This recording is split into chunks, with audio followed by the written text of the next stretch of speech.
we're talking about Adam's bug out bag. And let's look now at what you do, you take with you, particular to this area you live in terms of protecting yourself from the elements. And again, you could be bugging out for a variety of situations. It could be, a natural disaster. Obviously, that's one of the most common. In that particular case, obviously, you could have some inclement weather. So how do you prepare for that, and what do you have stocked in this bag? Again, we're in a warmer climate in the south, but it does get cold in the winter here as well. Yeah, so there's a couple things. One, I have a easy access bandana, pull out. I can dry my face off. I can use it as a headband. Headscarf. A lot of uses for it. I also have a wool blanket, so if I'm cold, I can get wrapped up in this. And if it is raining, this will help retain heat. That's why you chose wool? Yeah. Yeah, great choice. Yeah. And it's thick, so it's large. I think it's like 72 by 90, some standard. And it's pretty soft. I know it's smart wool, but this actually feels pretty comfortable. Yeah. And I can lay this on the ground as a pad to keep my body off the ground, as I have a sleep system in here.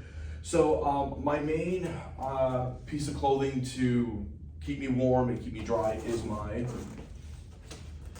raincoat. And I chose this raincoat because it's been a piece of clothing for the sailing community for a long time. It's a well-known, recognized brand. It takes up a little bit more space than I'd want it to, but I just think that it's worth, it balances out. So it's Healy Hansen. So this is obviously, this is waterproof. Yep. And of course it's going to do a great job in the wind. Yep. And great, you've got a head covering as well. Yeah. Fantastic. It's a hood. Okay. And it's really built well, and it's comfortable. And inside it has just like a little bit of a mesh. I love this because, depending on the situation, even if it's cold, if you're wearing some other jacket, boom, layering is the name of the game. And you've got instantly a shell on top of it that adds both warm and keeps you dry. Yep, and that's one of the reasons why I chose this. It's a little bit larger than, it doesn't fit well with just wearing like a polo shirt, but if I had a sweatshirt on, this would fit a lot better. Okay. But like you said, it's all about layering and keeping warm. Okay, fantastic. What other gear do you have to protect yourself from the elements? Yeah, to protect myself from the elements, I have 3 types of socks. I have a cotton sock, and I know cotton kills, but I was thinking I would wear these maybe at night. Okay. To keep my feet warm at night. And to be fair, I don't know, depending on the situation, again, if you're up in the Arctic, I don't know if cotton will kill in your feet, but the thing I always have with it is once it gets wet, first it loses its insulation value, and then your blister potential goes up. But at night, you want a little extra warmth, you want some comfort, I understand it. And maybe I'm overpacking. I'm thinking with the bug out bag, hopefully I won't need it for more than 48 hours to get to where I want to go. But if I am needing it for more than 48 hours, I do have some creature comforts to keep my motivation, my senses. Yeah, that's important. Your psychology. Stay positive. Yeah. Nothing like staying warm. Yep. So that was. And you have another pair in there as well? I started with the most controversial. Oh, okay, all right. Get that out of the way. Okay. And then these are some sort of microfiber, smart wool. I got these at Bass Pro Shop. I've used these multiple times. These are clean, and they fit great. They're snug to my feet. My feet feel good at the end of the day after wearing these, and I always take these when I go camping. And I think the biggest thing is, if you're going to wear socks at night, change them out, dry your other ones out. Let them get air out. I recommend, even if you don't want to sleep, air out your feet for a while if you have a campfire or something. So that's great. And do you have one other pair as well? One other pair. This is more like a liner, I guess. But I love these. These, if it gets a little chilly, I can put these on.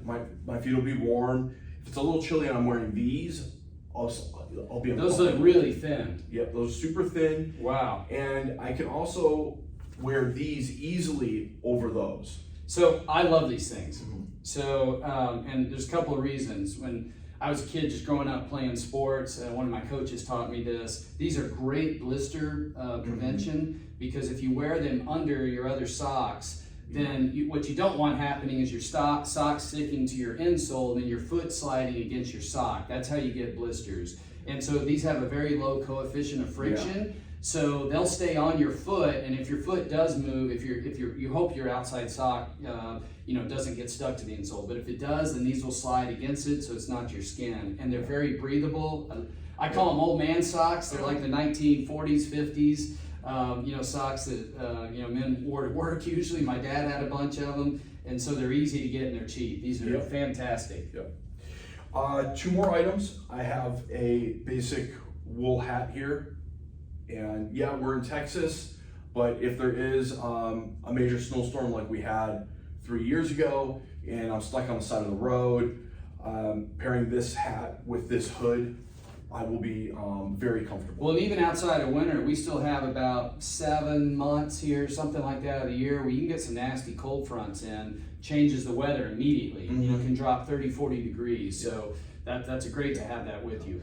And then if I'm not traveling alone, I have somebody with me and they're not prepared, I still have the hood on this and I can give them this. And again, you can layer up. Fantastic. The last item is just a simple sleeping bag, emergency sleeping bag. Hopefully I can get to where I need to go in less than 12 hours, but certain realities I may face, I may not be able to. So I do have a sleeping bag and I can get into this and you pair it with this and I should be fairly warm and comfortable. Yeah, you can at least survive the night down here most of the time except in extreme conditions.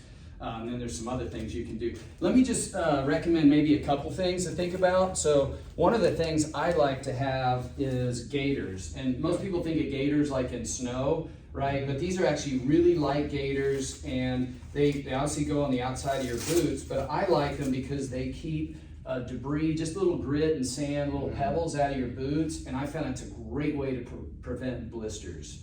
So, and it just protects your clothes, protects your socks. So I think these are wonderful. The other thing is you mentioned you did have a rain jacket, but if you didn't, or you want to save space, as the old poncho, yes, you're going to sweat in it, but particularly if it's just a big thunderstorm that's passing through, it can still be really cold and this can keep you dry for the time being. If you're in cold climates, there's a few other things I think are important just to take into consideration. One of them is having, and this in you're in snow or you might get in a big snowfall, some sort of like crampons. These technically aren't crampons, but it's a nightmare. If you have to go 20 miles and you're on, ice, that's a real problem. So, down here again, this is not something you would need, but up north, you mentioned warmth, obviously. One of the things here would be, this is an emergency blanket, and it's just one of these basically, I call these microwave. You get inside of this, and sometimes you only get 1 or 2 uses out of it. But I mean, it can add 10, 15 degrees. I've had to use this once or twice, and it was literally like a lifesaver. And then, if you think you're, again, going to be in the north, and I think you have gloves as well, correct? Yeah. You know the bag better than I do, Professor. Well, I just saw them hanging off when you came in. So. Yeah, I do have actually 2 sets of gloves in here. I've got more of like a work type of glove where if I'm having to carry something heavy, wood or something, I can put these on. But also, they're thick enough to keep my hands warm. I have another pair somewhere in here that are more for just, hanging around the campfire.